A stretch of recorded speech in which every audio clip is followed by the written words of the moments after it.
Jamais peut-être le défunt Mustapha El-Kasri n'aurait traduit Stéphane Mallarmé à l'arabe. N'était-ce une commande que lui avait faite son ami Mohamed Khaireddin après son retour d'exil à Paris. Il débarque chez lui un matin et, de sa voix forte, lui crie « Alors, Gustave !» Allez savoir pourquoi il appelait ainsi. Peut-être à cause de l'acharnement au travail, le même que celui avait mis Flaubert dans la rédaction de Madame Bovary. Alors, Gustave, Baudelaire, Les Fleurs du Mal, Le Spleen de Paris, Paul Valéry, Le Cimetière marin, Les Fragments du Narcisse, Saint-Jean-Perse, et 300 les vaisseaux, et les amers. Et pourquoi pas Mallarmé? Voilà que le traducteur lui répond, mais je ne le comprends pas en français. Comment le mettre à l'arabe? Ah non, crois-moi, sa tête est réfractaire au turban. Et puis, il me faudrait toute une autre vie. Alors là, franchement, épargne-moi, ce serait vraiment travailler du chapeau. Le lendemain, Mohamed Khaireddin revient avec une enveloppe contenant un texte où lui-même fait l'analyse du poème Les Fleurs de Mallarmé. La lecture de ce texte pour El-Kasri était vraiment très importante, car elle lui avait permis, il lui avait ouvert toute une fenêtre sur le monde mallarméen, sa symbolique. Et voilà qu'il commence à travailler et parvient à traduire le poème. Ce poème, justement, que Mallarmé voulait faire, comme il dit, du sage mourir à ses débris. De même pour nous, cette vidéo, mon ami Jawad et moi, nous ferons cette vidéo, dussions-nous mourir à ses débris.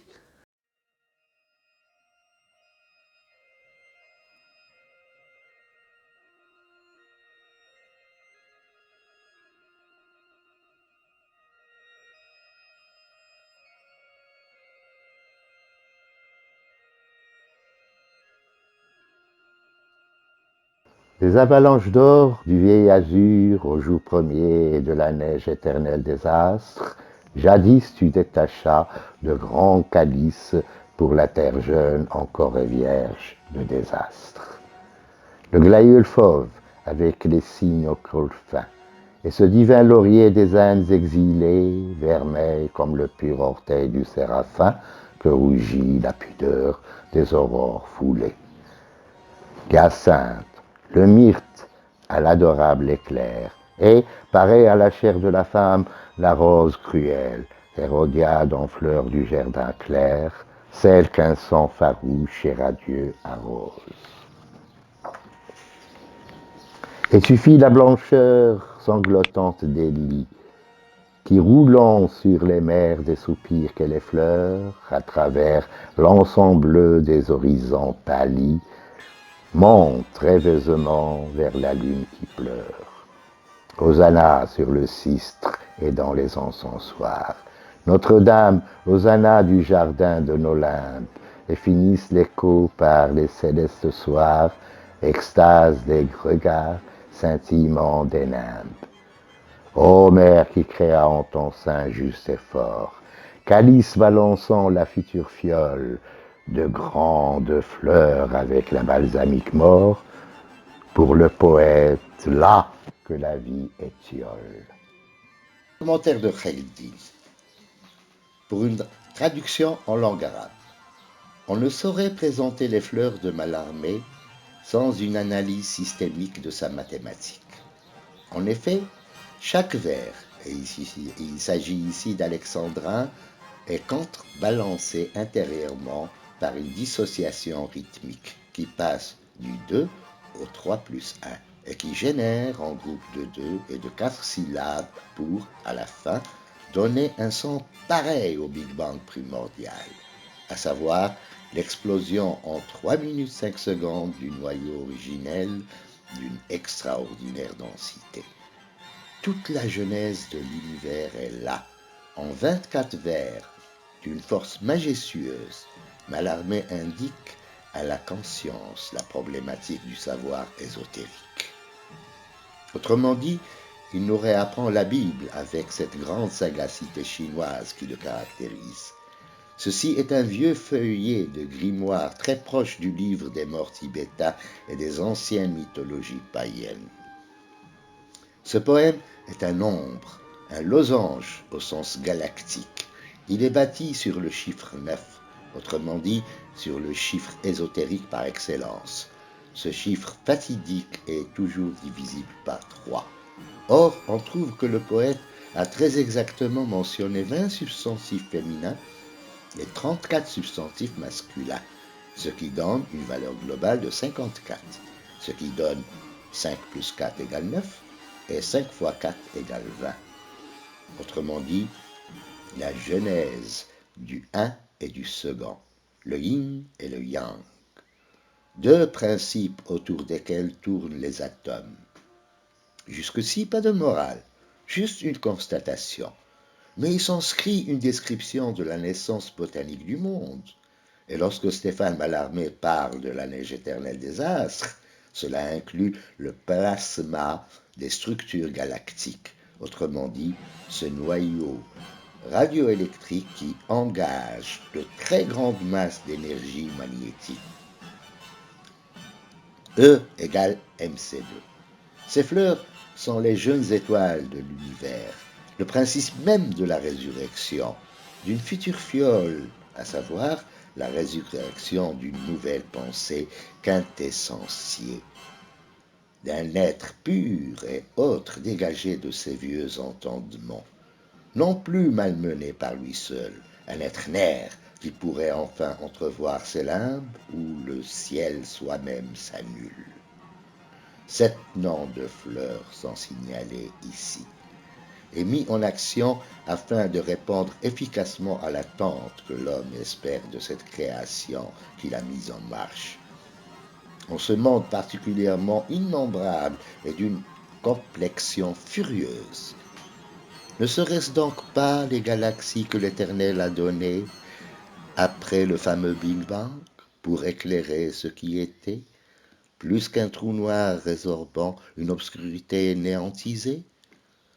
Ce serait biologiquement ce mouvement génétique qui franchit la donnée correcte sans quoi la perfection n'adviendrait pas.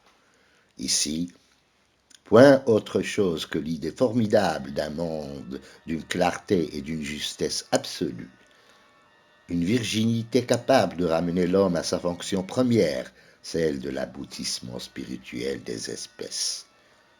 Mallarmé opère en ces limbes, qui sont le reflet insidieux du paradis perdu, un revirement digne d'un prophétisme que d'aucuns tâchent en vain de remémorer et qu'ils retrouvent en leur onirisme et en cette pulsion de mort freudienne liée à l'instinct sexuel.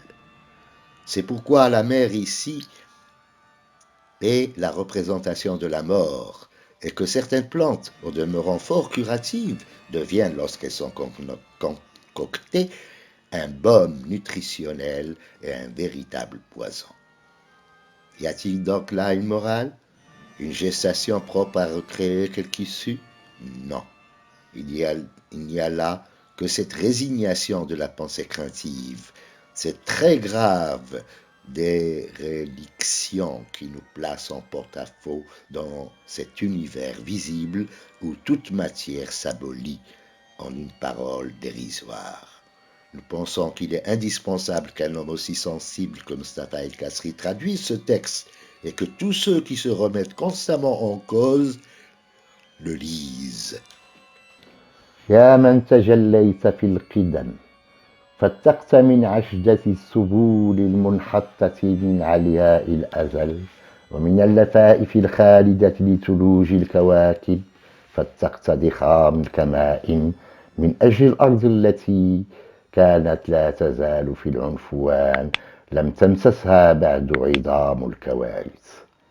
جردت سيف الغراب في صورته الوحشية، مع طيور التم ذوات العناق الرقيقة. وهذا الرمز المبارك رفيق النفوس المغتربة، الشبيه في لونه القرمزي بصفاء قدم أحد الملائكة المقربين، قدم جعلتها آثار الفجر المقتحمة تحمر خجلا. العقيقة والآس الذي يسطع كالبرق نوره، والوردة القاسية القلب الشبيهة ببشرة الأنثى، تلك المليكة التي تزهر بالروض اللامع ويرويها دم مزمجر ساطع. وأنشأت بياض الزنبق المجهش بالبكاء، بياضا يشيع لمما على بحار الآهات، عبر الند الأزرق الذي يعطر الآفاق الشاحبات، ويتصاعد حلما نحو القمر الدامع. سبوح على عود المباخر ونغم المزامير، قدوس على سيدتنا المتماثلة بجنة الأعراف، ومسك الختام صدى بالآثار العلويات، بالغبطة المشاهدات، وبالتألق الهالات. يا أما أنشأت في رحمها القوي الرحيم كمائم تميس بالقوارير المقبلات، أنشأت أزهارا ضخمة صحبة بلسم الممات، ترياقا للشاعر المتعب الذي أدوته الحياة.